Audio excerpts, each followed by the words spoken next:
어제 우리는 고난과 절망 가운데 있는 시인이 하나님께 부르짖는 기도를 보았습니다. 주의 진노로 인해 시인은 얼마나 고통스러운지 육체적, 정신적 고통을 당하고 있다고 하나님께 부르짖었습니다. 11절까지 보면 참으로 절망만이 가득한데 12절부터 시인의 기도가 바뀝니다. 12절에 여호와여 주는 영원히 계시고 주에 대한 기억은 대대에 이르리이다. 탄식조였던 시가 이제는 여호와를 찬양하는 시로 바뀌었습니다. 하나님의 왕권을 찬양하는 분위기로 전환된 것입니다.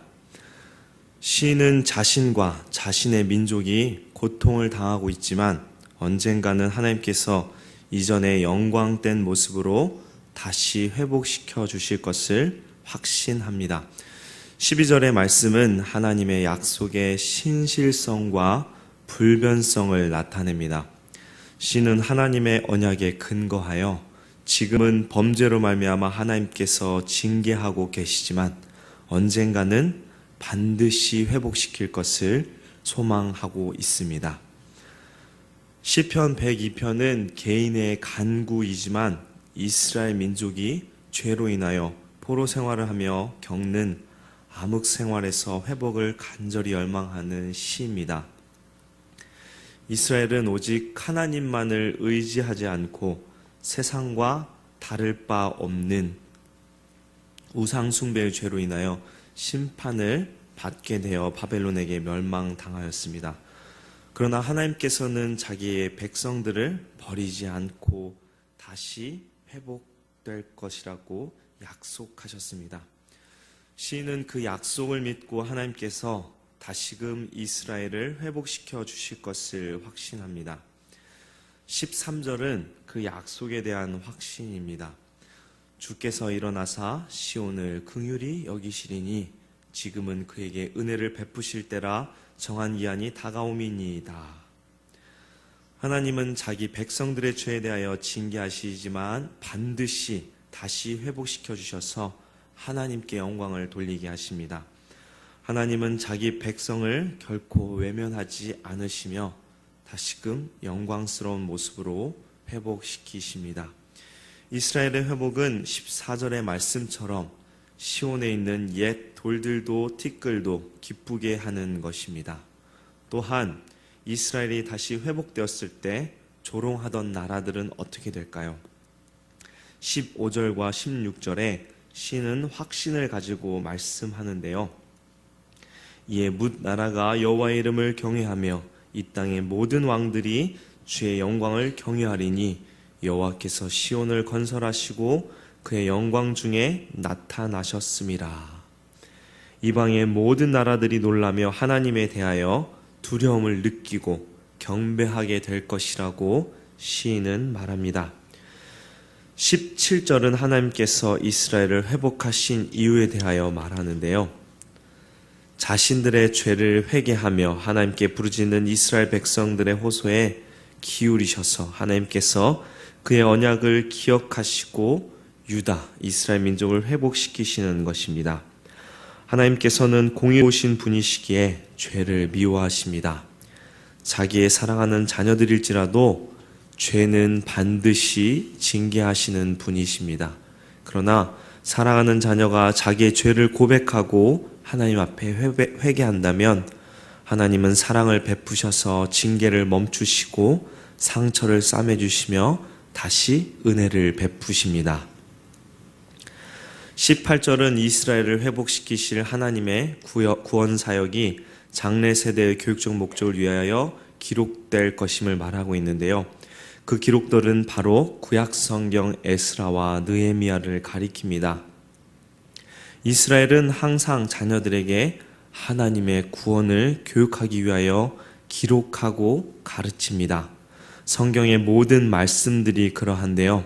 이러한 성경 말씀 교육은 하나님의 창조와 구원에 관하여 바르게 깨닫게 하며 세상의 주관자 되신 하나님을 의지하게 됩니다. 18절에 다시 회복될 이스라엘을 새 창조로 묘사하고 있는데요. 그 이유는 두 가지로 볼 수 있습니다.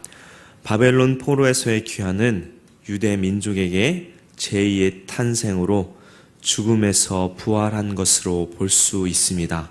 또 하나는 회복된 이스라엘 백성에게 주어진 언약이 이제는 옛 언약이 아닌 예레미야에게 말씀하신 새 언약이기 때문입니다. 19절과 20절은 여호와의 구원하심을 더욱 적나라하게 묘사합니다. 여호와께서 그의 높은 성소에서 굽어보시며 하늘에서 땅을 살펴보셨으니 이는 갇힌 자의 탄식을 들으시며 죽이기로 정한 자를 해방하사.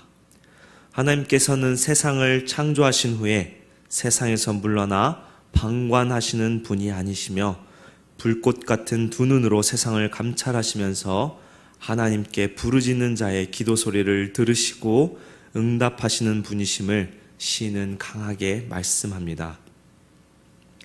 하나님께서 멸망했던 이스라엘을 회복시키시는 이유는 무엇일까요? 21절의 말씀처럼 하나님의 이름을, 하나님의 영광을 세상에 선포하기 위함입니다.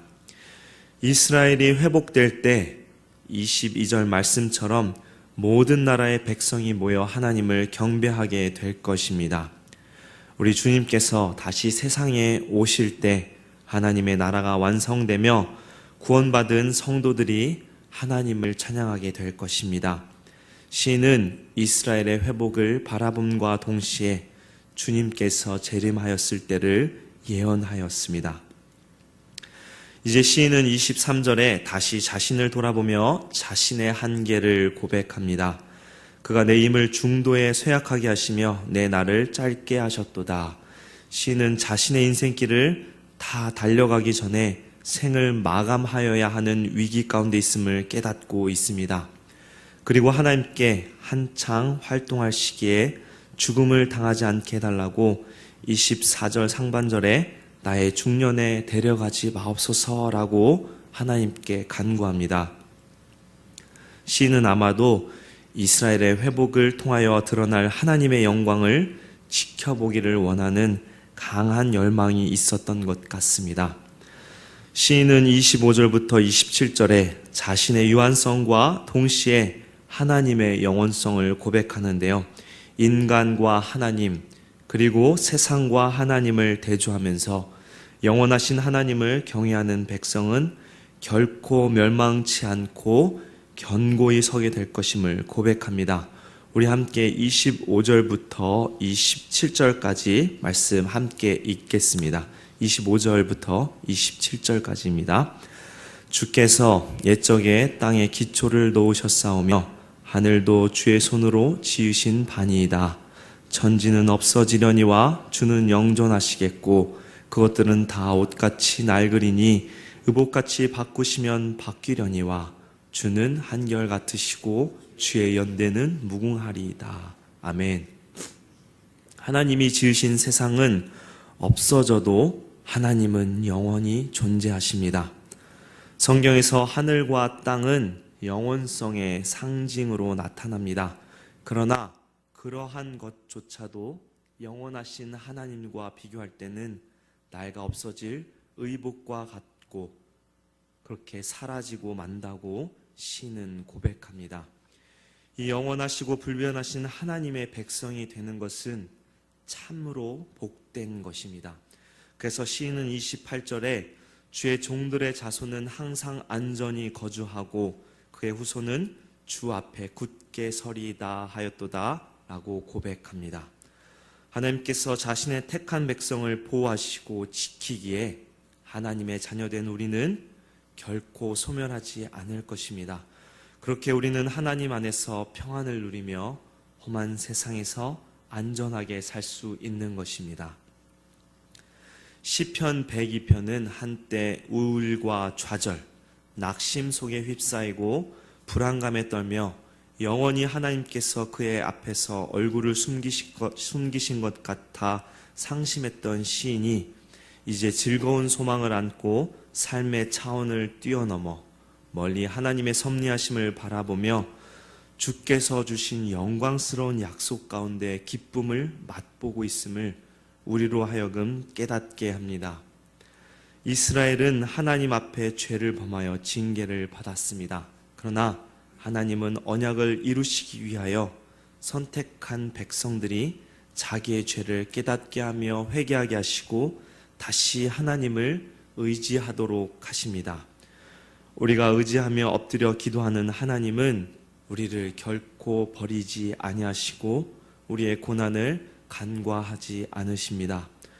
우리가 하나님 앞에 우리의 유한함과 죄가 가득함을 고백하고 하나님의 손길을 의지하며 도우심을 간구한다면 하나님은 오늘 함께 읽은 시편의 말씀처럼 우리를 회복시키실 것이며 하나님의 이름을 위하여 우리를 의의 길로 인도하실 것입니다. 함께